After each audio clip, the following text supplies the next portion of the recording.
Kemudian pengertian dari seksualitas sendiri juga menurut Hayani adalah pembagian jenis kelamin yang ditentukan secara biologis yang sudah melekat pada jenis kelamin tertentu. Nah, menurut WHO, seks ini adalah karakteristik dari genetik secara fisiologis atau biologis seseorang yang menunjukkan apakah dia itu seseorang dari perempuan atau laki-laki. Ya, tidak bisa apa namanya disamakan, ya sudah berbeda. Nah, perbedaan apa antara gender dan seksualitas? Di sini bisa dilihat dari beberapa karakter. Contohnya karakteristik dari sumber pemidanya. Kalau gender itu adalah manusia, ya, atau masyarakat. Tapi kalau seks dari Tuhan tidak bisa.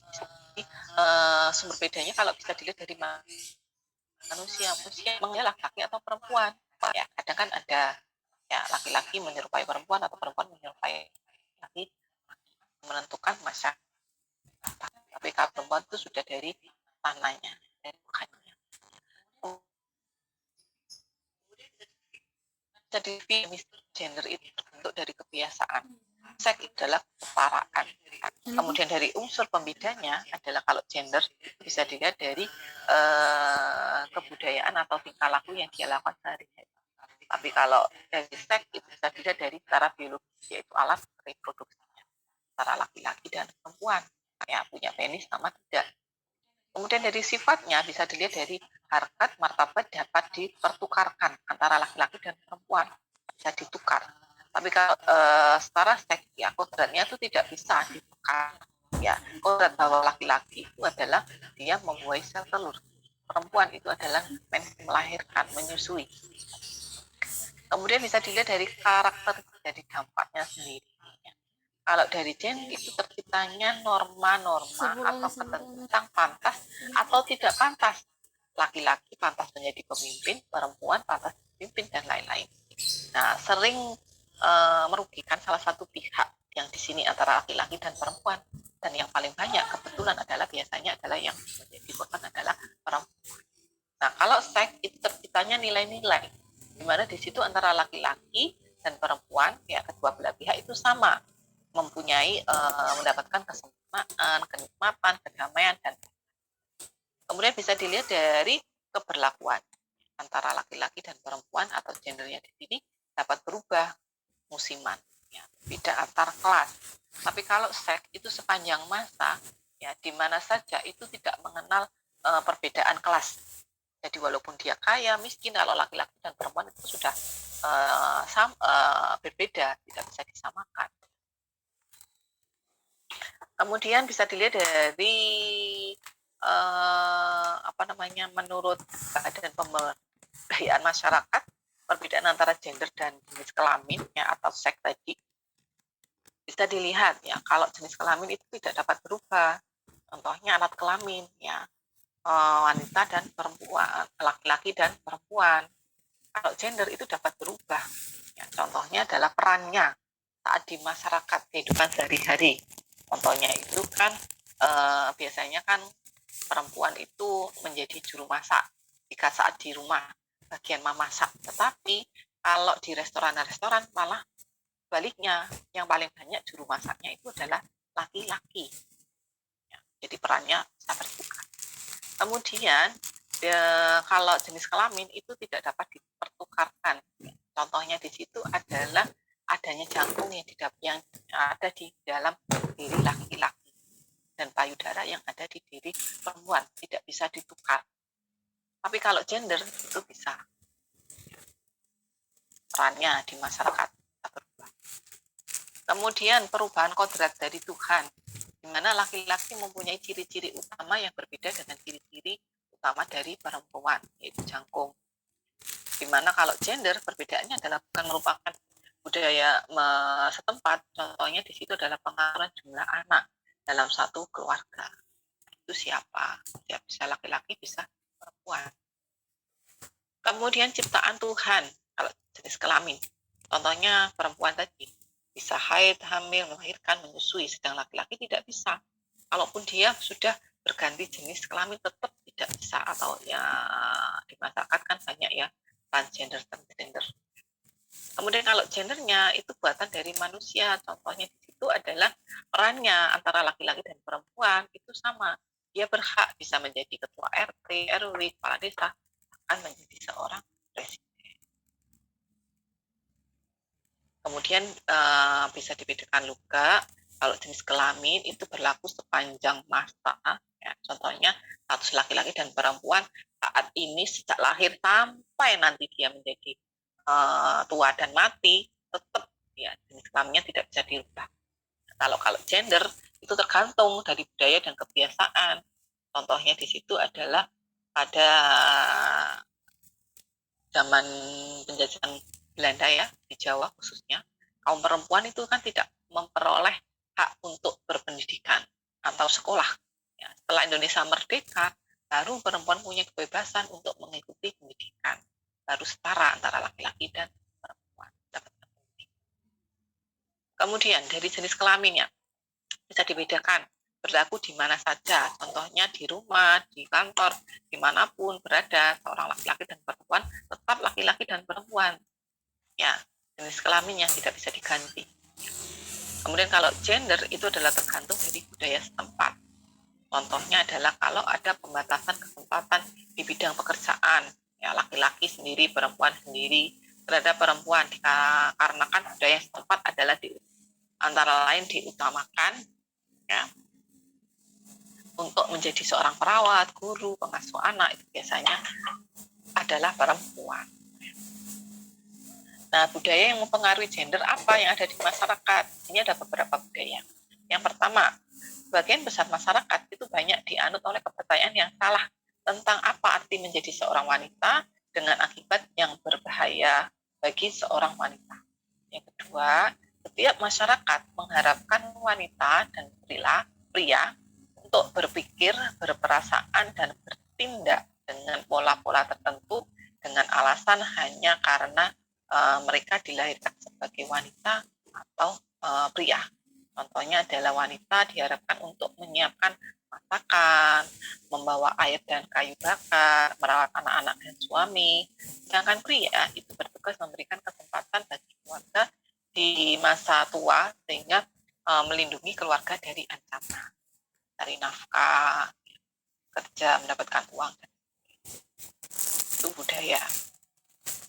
Kemudian yang ketiga adalah budaya gender dan kegiatan yang dihubungkan dengan jenis kelamin tersebut. Semuanya adalah hak rekayasa dari masyarakat. Nah, beberapa kegiatan menyiapkan makanan dan merawat anak adalah dianggap sebagai kegiatan dari seorang wanita. Padahal tidak, laki-laki pun bisa. Kemudian yang keempat adalah pengaruhnya di situ budayanya adalah kegiatan lain tidak sama dari satu daerah ke daerah lain di seluruh dunia, tergantung pada kebiasaan, hukum, dan agama yang dianut oleh masyarakat.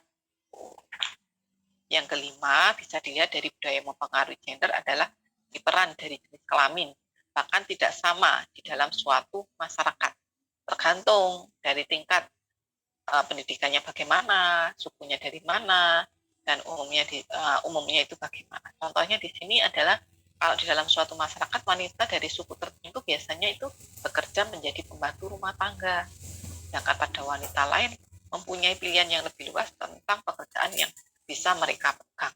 Jadi ada tempat-tempat tertentu bahwa wanita itu harus menjadi IRT. Ada juga tempat lain yang bahwa wanita itu bisa bekerja di kantoran.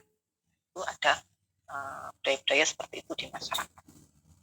Keenam adalah transgender diajarkan sebagai turun-temurun dari orang tua ke anaknya. Sejak anak berusia muda, orang tua lebih memperlakukan anak perempuan dan laki-laki itu berbeda. Meskipun kadang-kadang seorang orang tua itu tidak menyadari, menyamakan. Kemudian pengertian diskriminasi dari gender. Karena kan banyak di masyarakat ya yang melakukan diskriminasi antara laki-laki dan perempuan. Nah, diskriminasi gender ini adalah ketidakadilan antara gender yang merupakan akibat adanya sistem atau struktur sosial di mana salah satu jenis kelamin antara laki-laki dan perempuan itu menjadi korban.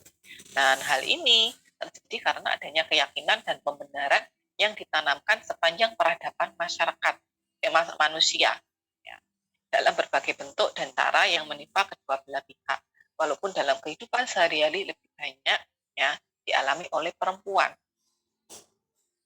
Nah, bentuk-bentuk ketidakadilan atau diskriminasi dari gender itu apa saja? Yang pertama adanya marginalisasi, peminggiran, di mana di sini banyak terjadi dalam bidang ekonomi.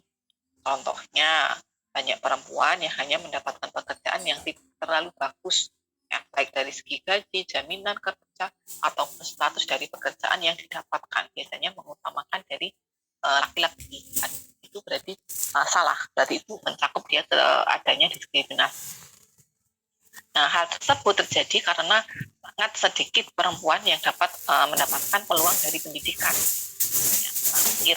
Peminggiran dapat terjadi di rumah, tempat kerja, masyarakat, bahkan oleh negara yang bersumber dari keyakinan, tradisi, kebiasaan, kebijakan, pemerintah maupun asumsi-asumsi dari ilmu pengetahuan atau teknologi. Yang kedua adalah subordinasi atau penomorduaan, di mana di situ masyarakat ada anggapan bahwa perempuan itu lemah, tidak mampu memimpin, cengeng, dan lain sebagainya.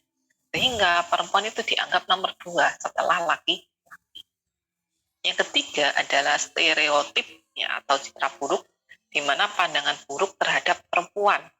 Ya, pandangan buruk dari masyarakat. Misalnya kalau ada perempuan itu yang pulangnya larut malam, sudah dianggap dia seorang pelacur atau wanita jalan atau berbagai sebutan buruk yang lainnya.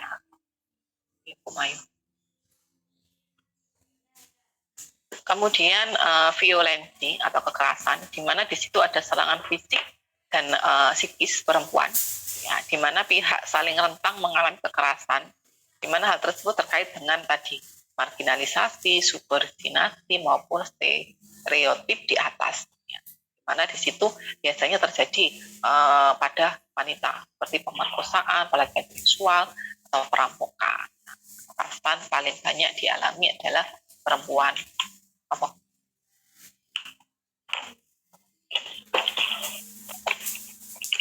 Ya.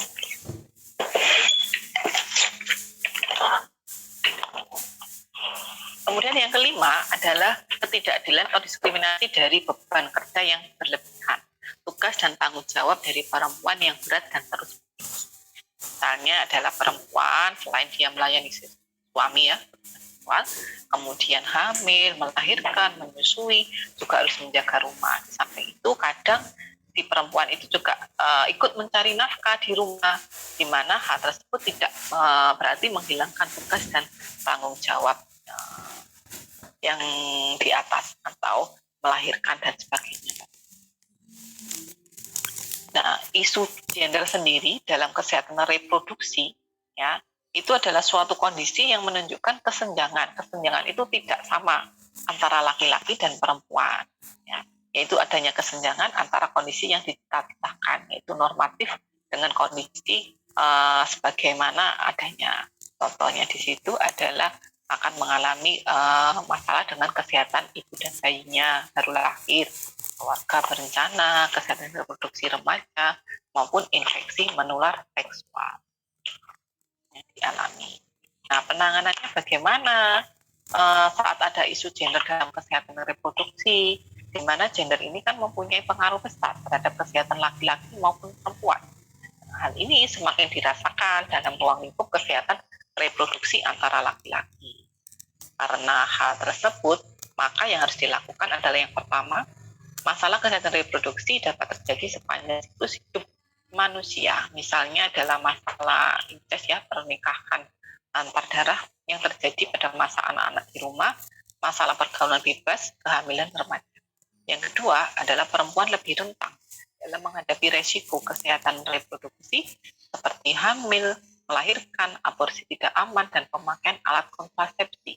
Karena struktur dari alat reproduksi yang rentan secara sosial dan biologis adalah di situ adalah penyakit IM atau infeksi menular seksual, termasuk dari penyakit HIV dan AIDS. Yang ketiga adalah masalah kesehatan reproduksi tidak terpisah dari hubungan antara laki-laki dan perempuan.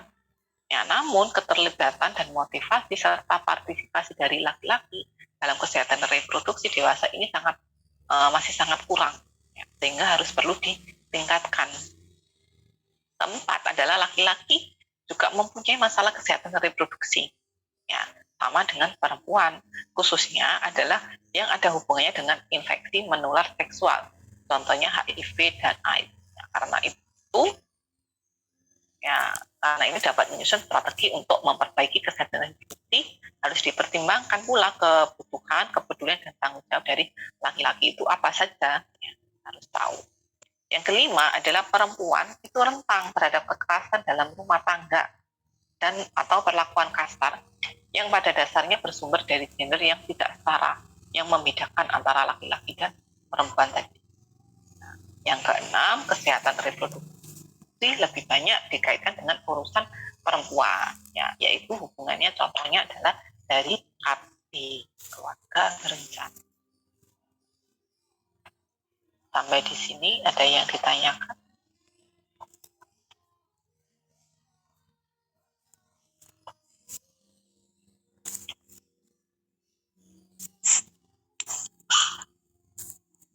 Silakan yang mau bertanya. Mari KB berarti. Mari KB.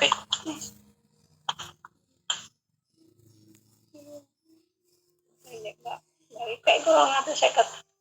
Sampai Mbak Miko saya nerima dia orang ngatur.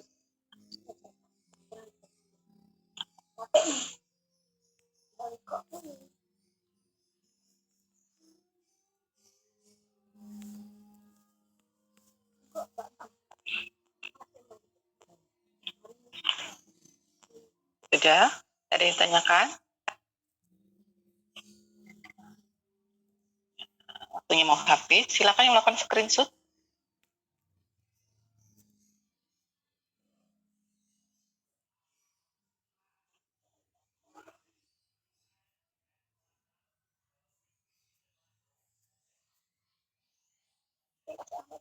Ya. Coba dulu kayak dengar pengen ya. Iya, staples. Oke, kalau tidak ada kita akhiri ya pertemuan hari ini. Kita lanjutkan minggu depan. Terima kasih banyak dan mohon maaf. Saya akhiri. Wassalamualaikum warahmatullahi wabarakatuh. Terima kasih Bu.